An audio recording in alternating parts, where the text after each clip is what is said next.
Hey everyone, so I was just about to make dinner. We're having chicken parmesan tonight, and I thought I would share our quick, easy little recipe. So all it is a chicken, whatever kind of chicken you have. These what am I trying to say? Like you can beat them out really easily. Like you can make them thinner. What is that even called? I don't even remember. But anyways, you can make these real thin really easily. So that's why I choose the chicken tenderloins. And then you're going to need some mozzarella cheese. This is all the mozzarella cheese I have left. So we're just going to sub with a little bit of the Fiesta blend cheese. You know, work with what you've got. You're also going to need some pasta. We always make pasta with our chicken parmesan. Usually you do spaghetti, but I usually do a shorter pasta because it's just easier for the kids. You're going to need some breadcrumbs. These are so good. I mentioned them in a grocery haul, and they are some of my favorite breadcrumbs ever, and they're only 89 cents at Aldi, so I definitely recommend these. You're going to need some Parmesan cheese, also from Aldi, and some pasta sauce. I had this in my fridge. I didn't know if it would be enough, so I picked up another one at our local dollar store. You're going to need some eggs, and then whatever seasoning you want for your breadcrumbs. You can just literally eat them exactly how they are, but you know we always add extra. So onion powder, Cavender's, garlic powder, and then just some Italian seasoning. And I'm going to set you up and show you how we do it. Okay, so I am going to flatten out these pieces of chicken. I don't have a mallet, but I just use like the back of this ladle, or most of the time I use this 1 cup measure, and it works just the same. And so I'm just going to flatten these out, and then we will get to dredging them.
Okay, so now I've got my chicken all flattened out. I'm going to grab a fork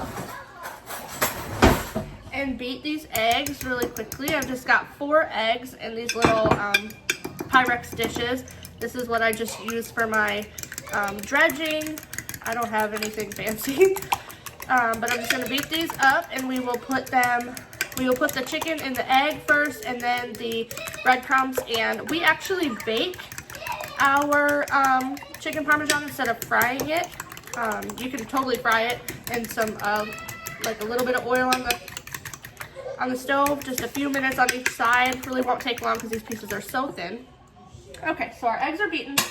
Now I'm going to get our breadcrumbs and our cheese, our seasoning. I actually already used some of these, but I'm just going to pour them right in here. I'm actually going to do half, and then add our seasonings. And you can use I always use this grated Parmesan just because it's like so much cheaper, but you can totally use like shredded Parmesan, or you can shred it yourself or whatever, but this is just what we use.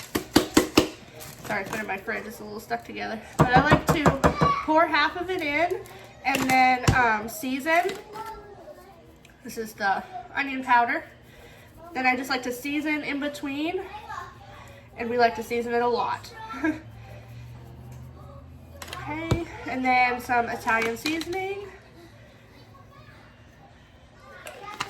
And then Cavender's. This stuff is so good.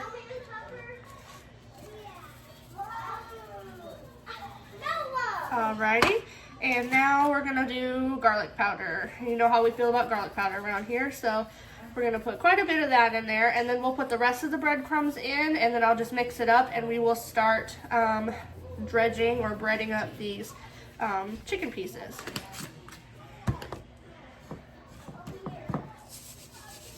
There we go. And like I said, I just like to mix it up so that way it's not like all in one layer. The spices and seasonings are all in one layer. Okay, now I'm just gonna take, and I just do this with my hands, I don't do anything fancy, and I have just got 2 pans, and they are lined with foil, and put these cooling racks, actually. They're cooling racks. I use them to bake more than cool things, actually, and I just sprayed them with some cooking spray. You totally can skip that step. I just like to take an extra measure so it's easier to wash dishes. So, oh, can you see that? There we go. Just dip it in the egg, and then dip it in the bread, and you want to do one hand wet and one hand dry, so that way you don't get cake fingers. And I just flip it over and do it a second time. I'm gonna make sure you pat it in there so that way it coats it really well. And that is it. And we're just gonna throw it on the pan, and I cook it plain like this for about 10 minutes. Fill up the pan, cook it just like this for about 10 minutes. Everything is on 350.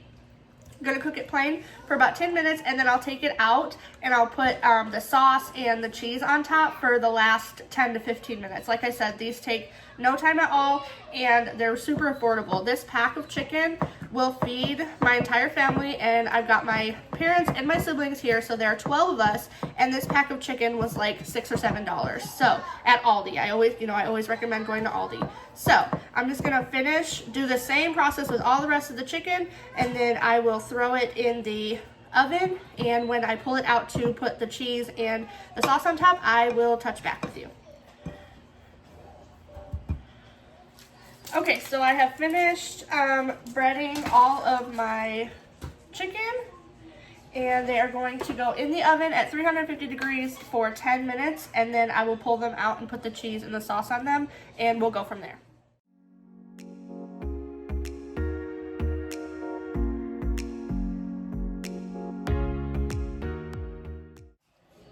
Okay, so I've got our chicken out of the oven. It was in for 10 minutes, and now I'm going to put the cheese. This is half of what I had left of the Fiesta blend, and then underneath I've shredded up the rest of the mozzarella that we had, and I'm just going to spoon on some of this sauce. We just get the traditional or the tomato, basil, and garlic, and this one's from Aldi, and this one's actually our favorite, but I just ran to our local dollar store and I picked this up. So let me get a spoon, and I'm just going to spoon on top of each piece of chicken. And you can do a little bit of sauce. You can do, honestly, you can do as much sauce as you want. And I'm going to do this for each piece of chicken, and then I'm going to put the cheese on, and then we will put it back in the oven for 10 to 15 more minutes just to finish cooking and to melt down the cheese.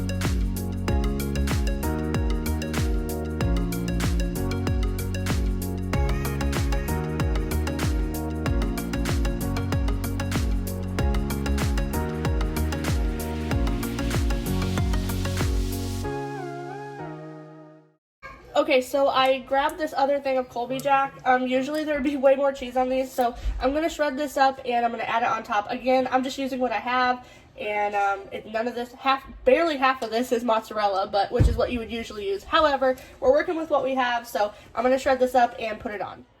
Okay, so this is about as good as it's going to get. I am going to throw these back in the oven at 350 for 10 to 15 more minutes just to finish cooking the chicken and to melt that cheese.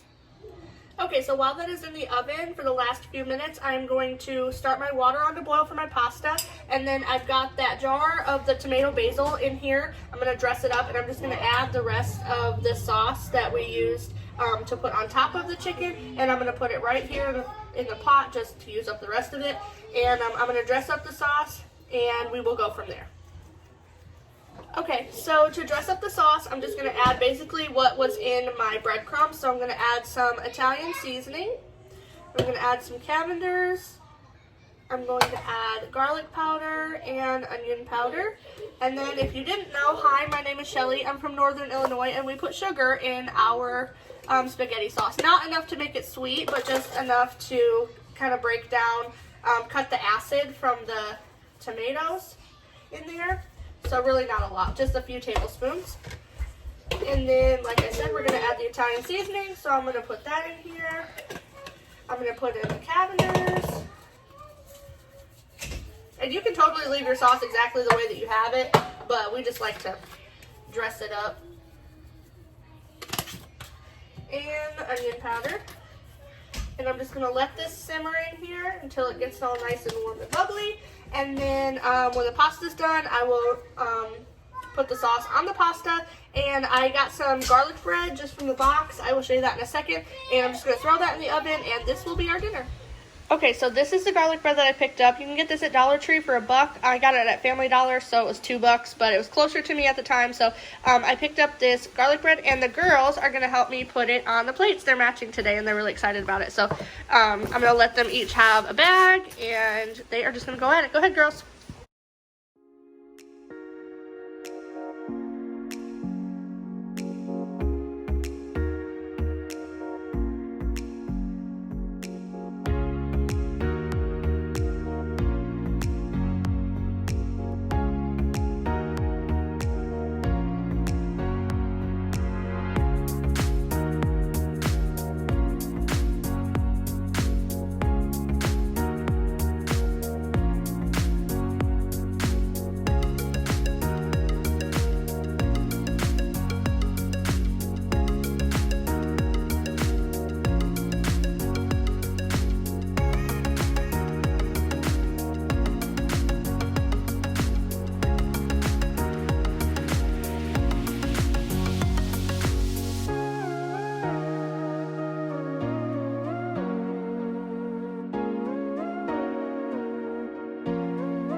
And that is everything I have for you guys today. I added some green beans at the end. I usually do a salad, but we didn't have salad stuff, and it is the day before grocery day, so we're just using what we have, as you saw with the cheese.